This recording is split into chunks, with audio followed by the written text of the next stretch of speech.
Indonesian President Joko Widodo has pressed his United States counterpart Joe Biden to do more to end atrocities in Gaza and help bring about a ceasefire.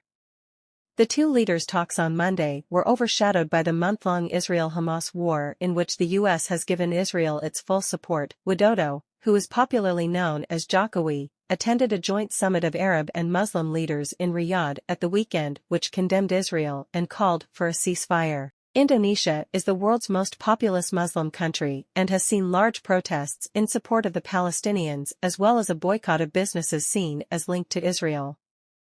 Indonesia appeals to the U.S. to do more to stop the atrocities in Gaza, Widodo said in the Oval Office as the two presidents met in the White House in front of a roaring fire. A ceasefire is a must for the sake of humanity.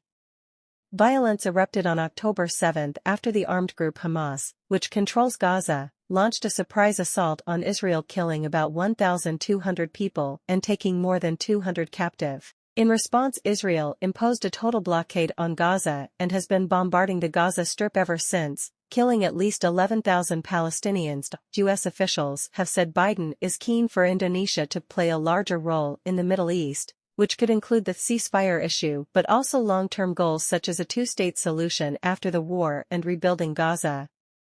While Washington has thrown its full support behind Israel, it has more recently begun calling for more restraint and pauses in the fighting that would allow the delivery of humanitarian aid or the release of the captives held by Hamas.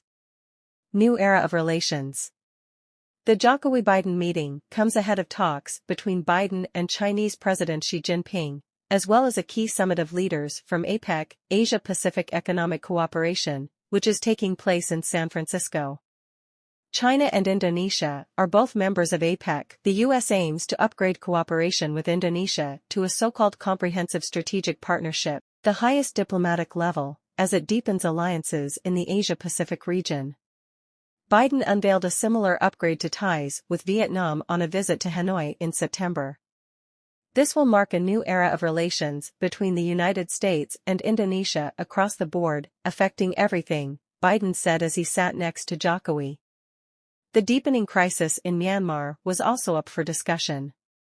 The country was plunged into turmoil in February 2021, when the military seized power from the government of elected leader Aung San Suu Kyi. Fighting between the military and armed groups fighting against the coup has intensified in the past couple of weeks. The U.S. and other mainly Western countries have imposed sanctions, but the Association of Southeast Asian Nations, ASEAN, while banning Myanmar's top generals from its summits, has had little success in holding the military to account.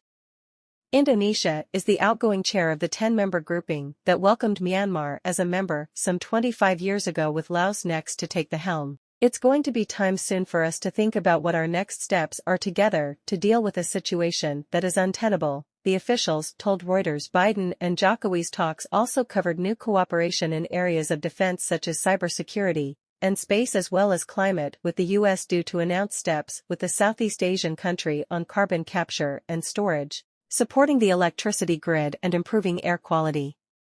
Amid rising geopolitical tension, Jokowi was keen to stress Indonesia's long-held neutrality. Indonesia is always open to cooperate with any country, and not to take the side of any power, except to take the side of peace and humanity, he said.